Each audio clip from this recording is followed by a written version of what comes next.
Bé, doncs ja som de nou amb tots vostès i tal com els havia anunciat abans d'anar-nos a publicitat, continuem el programa amb la secció dedicada a l'esperanto. Ja saben que en aquest espai comptem habitualment amb la presència del Martí Guerrero, que, com sempre, ens fa classes, ens explica una miqueta, ens inicia en aquest idioma, l'esperanto. Bona tarda, Martí. Bona tarda, bon envespero. Bon envespero, Bon envespero. Quina alumna més dolenta que soc, que encara no m'ha pres ni la salutació. Bé, és el segon dia, encara és aviat. Molt bé, Martí. Què parlarem avui? Què veurem avui? Avui sobre els femenins, la formació dels femenins. Sobretot, l'esperanto ja hem parlat que és molt fàcil perquè no hi ha excepcions. Exacte, no hi ha excepcions. No hi ha ni irregularitats, com tenen els idiomes que en diem naturals. I tant que sí, això és un gran avantatge. Sí, avui es veurà amb la formació dels femenins, es veurà els grans avantatges que tenen l'esperanto respecte als altres idiomes. Molt bé. Martí, doncs et deixo amb el femení, d'acord? Molt bé, d'acord. Bé, esperanto és un idioma que és racional, és lògic, no té irregularitats. Avui parlarem de la formació dels femenins. L'esperanto, quan es parla de persones o es parla d'animals, tenen masculins i femenins, però no així els objectes inanimats. Aquests no podem considerar que tinguin femenins i masculins, sinó que són neutres. Ara, per exemple, tenim una taula. La taula, diem nosaltres, amb el nostre idioma, la taula, femení. I llavors diem el llibre, i li diem masculí. Què té la taula de femení o el llibre de masculí?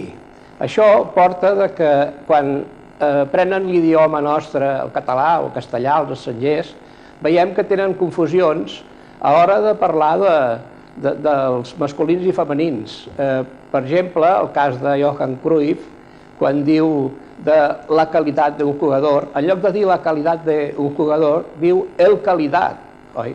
I així és moltes irregularitats. Doncs, si sabés esperanto, el Johan Cruyff no en faria d'aquestes faltes de gramàtica. Llavors, hem dit que els objectes no tenen masculí ni femení. Les persones, els animals, aquests sí, lògicament, clar, hi ha persones, hi ha homes, hi ha dones, hi ha gats, hi ha gates. Ara demostrarem de quina forma és la senzillesa de l'esperanto amb la formació dels femenins. Escriurem unes paraules, posarem gat. Gat, per fer el femení, en català, hem d'afegir-hi una A, gata. Gos, per fer el femení ja no n'hi ha prou amb afegir una A, sinó que li hem d'afegir una S i una A. Lleó, per fer el femení, ni una A, ni una S i una A, sinó una N i una A. Lleona. Si parlem d'un cavall, llavors ja hem de canviar la paraula, ja no n'hi ha prou amb afegir unes lletres, com hem vist amb gat, gos, lleó, hem de canviar la paraula i hem de dir de cavall, el femení és euga. Llavors hi ha altres animals que hem de dir tal animal mascle, tal animal femella. El cocodril mascle, cocodril femella, lleopard mascle, lleopard femella, pantera mascle, pantera femella. Llavors, quan nosaltres, en esperanto, un gat, és cato. Només li hem d'afegir in. Cat és l'arrel, la O és el que posem nosaltres com a substantiu, que hem vist que els noms de coses acaben tots amb O. I llavors catino. Cato, catino. Llavors gos és jundo. Jundo. Lleó és leono. Leono, leonino. Cavall és chevalo. Chevalo, chevalino. Per tant, si coneixem els masculins, ja sabem tots els femenins, cato, catino. Llavors, per persones el mateix. Viro és home, virino, I així successivament. Signoro és senyor, signorino és senyora. Ara parlarem de l'accentuació, repassant les paraules de l'últim dia.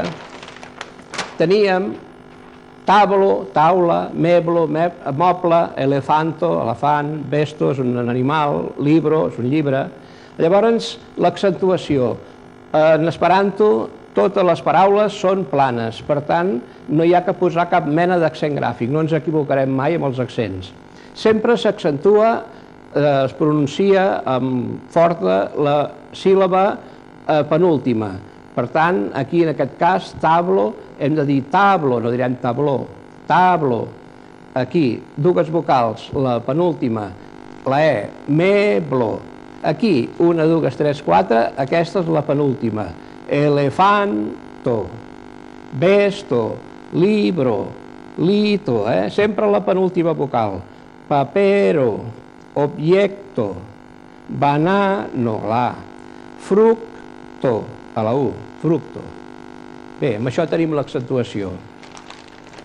Llavors, havíem dit que els indeterminats no es posen. Només es posen els determinats i hi ha un article que és invariable, que és la. Quan diem tablo, volem dir una taula qualsevol. Quan diem la tablo, ja és una taula determinada. Llavors, els plurals és afegint-hi aquesta lletra que vam dir que es pronunciava i que es pronuncia junt amb la vocal que té al costat, el que se'n diu diftong. Per tant, aquí hem de considerar que hi ha dues vocals, l'accent la tenim aquí, tabloi, que vol dir unes taules. Llavors, és invariable l'article, tant aquí a la tablo, si per exemple fos persones, seria també invariable per accentuar, per parlar de la signoro, la signorino, és invariable l'article la. Llavors aquí ja podem fer una frase, veiem aquest que no acaba amb o, per tant no és un substantiu, és un verb. Estes es tradueix per ser o estar. Tablo, estes, meblo. Una taula és un moble. Llavors podem fer la negació. Una taula, ne, esperanto, la negació és ne. Una taula, no, és un fruit, una fruita. Llavors, aquí podem ensenyar la taula, podem ensenyar lito, banano, cato, libro,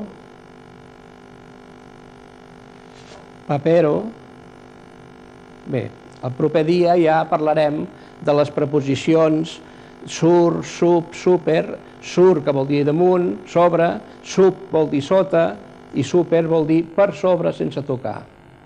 Bé, per avui ja s'ha escorregut el temps. Tenim prou, no? Ja tenim una miqueta més de coneixements sobre l'esperanto. Avui hem parlat del femení, eh? El femení...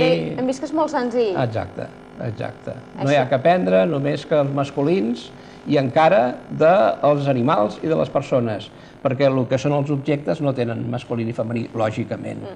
Que bé, així m'agrada. Un idioma que no tingui cap tipus d'excepcions, no que sempre trobem aquelles excepcions que mai es compleixen. I fa confondre molt amb els estrangers quan estudien els nostres idiomes, perquè, per exemple, el cas de la taula, nosaltres diem la taula, nosaltres en català, en castellà la mesa també, en femení. Però en alemany és en masculí, der Tisch, diuen, oi? És masculí. Per tant, esclar, un alemany, quan sap que això es diu taula, vol dir el taula.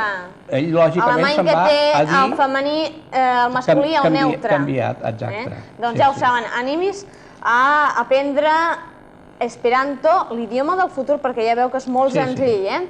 Moltíssimes gràcies, Martí, com sempre, per portar-nos aquestes miniclasses, però que penso que poquet a poquet tots aprendrem a parlar correctament esperanto. Com que és senzill, en poc temps en tenim prou per anar donant aquestes lliçons. Bon vespero, Martí, i t'esperem d'aquí 15 dies. Això, molt bé, dankon. Nosaltres ara fem una pausa per la publicitat, però no se'n vagin, perquè tornem de seguida amb la secció dedicada a la bellesa.